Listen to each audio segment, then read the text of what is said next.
अस्सलाम वालेकुम नाज़रीन, आप देख रहे हैं जाग कराची। आपसे एक मैसेज शेयर करने के लिए मैंने इस वक्त बात करने की कोशिश कर रहा हूँ। मैं अभी ऑफिस आ रहा था तो मेरे दोस्त का एक फ़ोन आया। हम लोग के जो पैकेजेस चल रहे हैं, जो अभी जो हालत चल रही है, जिस तरह हम जाग कराची की पूरी टीम पूरे कराची में इस वक्त सर्कुलेट हुई हुई है और दिन रात की मेहनत करके मुस्तहिक़ीन को जो इमदाद पहुँचाने की कोशिश कर रही है। तो मेरे दोस्त का फ़ोन आया, उसने मुझे बुलाया और मुझे ये 16,000 रुपये दिए उसने। और मैंने ये चाहा कि मैंने कहा आके थोड़ा एक पब्लिक को मैसेज दो, तो उसने मुझे इस बात पे राज़ी किया कि ना मैं उसका नाम लूँगा, ना मैं ये बताऊँगा कि किस एरिया से ला रहा हूँ। मेरा बहुत करीबी दोस्त है। बताने का मकसद सिर्फ ये है कि 16 रुपये हों, 1600 हों, 16,000 या 16 लाख, सिर्फ दिल होना चाहिए। इवन ये भी मैं आपको बताता चलूँ कि मेरा ये दोस्त एक मुतवस्सित तबके से ताल्लुक़ रखता है और मोटरसाइकिल पे अपना टावर पे इसका एक छोटा सा जॉब करता है कहीं पे। लेकिन आप सोचें, यकीनन अभी रिसेंटली सैलरी मिली होगी, आज जो डेट है, तो ये हमारी कोई बात लगी है तो उसने देखें मुझे बुला के 16,000 मतलब एक नॉर्मल 40-50 हज़ार कमाने वाले बाल बच्चों वाले के लिए कितनी अहमियत रखता है। सिर्फ मैं आपको यही बताना चाह रहा हूँ। अब इसमें से अगर लेट सपोज एक इशारा मैं जहाँ देना चाह रहा हूँ, तो कहते हैं अक्लमंद के लिए इशारा काफ़ी। इस 16,000 में से अगर कुछ पैसे निकाल के हम इमदाद करते, फिर जिसको आगे देते वो अगर कुछ कम करते करते करते शायद ये 500 रुपये रह जाते।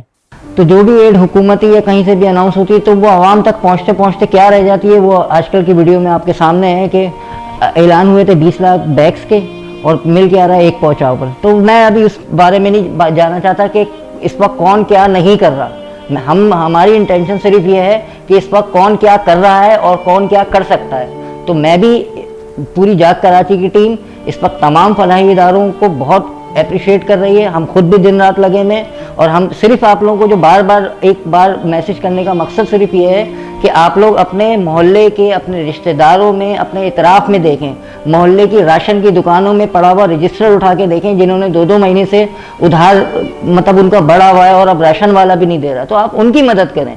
आप और किस तरह कर सकते, मतलब अपने घर में जो खाना पका है थोड़ा सा जाके, यकीनन कोई ना कोई आपके मोहल्ले में, आप निकल के तो देखें बाहर। अभी आते वक्त भी मुझे एक बंदा मिला, एक मिडिल एज, तकरीबन 55 या 60 ईयर्स उनकी एज होगी। वो सिगरेट और छोटी छोटी चीज़ें लेके बैठे हुए थे।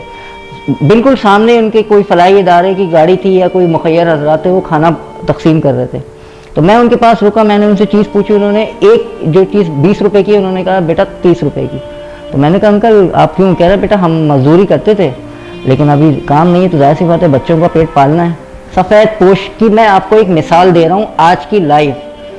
तो मैंने कहा अंकल खाना क्यों नहीं ले रहे? तो पता है उन्होंने मुझे क्या जवाब दिया? उन्होंने मुझे कहा बेटा हम खाना लूट ही नहीं सकते, ये कोई पतंग थोड़ी है।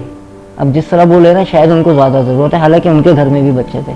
तो ऐसे लोगों को जब हम करेंगे ना तो हमारा दिल ऑटोमेटिकली खुश होगा। अल्लाह ताला हम लोग को काम आने वाला बना रहा है। हम मोटरसाइकिल पे, गाड़ी पे कहीं जा रहे होते हैं, हमारी जेब में, मैं मिडिल क्लास की बात कर रहा हूँ, मैं इस वक्त टॉप पे तो जा ही नहीं रहा हूँ, मैं अपनी बात भी कर रहा हूँ कि हम मिडिल क्लास वाले, बाइक वाले, छोटी गाड़ी रखने वाले कभी जा रहे हैं, परेशान है, पैसे नहीं है।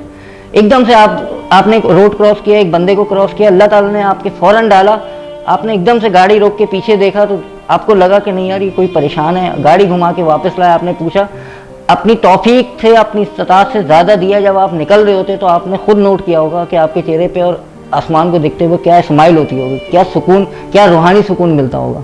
तो मैं उन लोगों को भी इंसिस्ट कर रहा हूँ कि काइंडली, नहीं तो एक बंदा निकले, घर का पूरा फर्द, मैं पूरा ये नहीं कह रहा हूँ कि पूरा फैमिली लेके आप निकल जाएं कार खैर के लिए, एक बंदा निकले, खाना पका ले, खाना नहीं तो जाके राशन दे दे। क्योंकि इस वक्त बहुत से घरों में, जो हमने भी विज़िट किए हैं, कि मेरी तो, क्योंकि मैंने कभी ये किया नहीं, मुझे एक जाग कराची के प्लेटफॉर्म ने ये एक मौका फराहम किया है कि अल्लाह के बंदों की खिदमत करने का मौका मिले। लेकिन मैं, यकीन करें, मैं जहाँ जा रहा हूँ मैं बड़ा कमज़ोर हूँ, तो मेरे आंसू नहीं रुक रहे हैं और मेरा बस नहीं चल रहा कि मैं क्या करूँ। तो हम दिन रात इसीलिए कोशिश कर रहे हैं, लेकिन हर एक बंदा या इस वक्त जितने फलाही इदारे इस वक्त जेन्युइनली काम कर रहे हैं वो पूरा नहीं पड़ रहा है। तो इसके लिए आवाम को उठना है, क्योंकि अगले 50 सालों बाद इस वक्त को तारीख दोहरा, मतलब हमें याद रखेंगे, लोग बताएंगे, बच्चे जब बड़े होंगे तो वो इस वक्त का बताएंगे कि इस वक्त किस तरह पाकिस्तानी कौम एक हुई थी। किसी पे मैं इस वक्त नेगेटिव बात करना ही नहीं चाह रहा हूँ कि कौन क्या नहीं कर रहा, फलाने को पैसा मिल रहा है, ये मिल रहा है। हमारे पास इतना टाइम नहीं है इस वक्त। हमें सिर्फ इंटेंशन हमारी ये होनी चाहिए कि कोई भूखा ना रहे।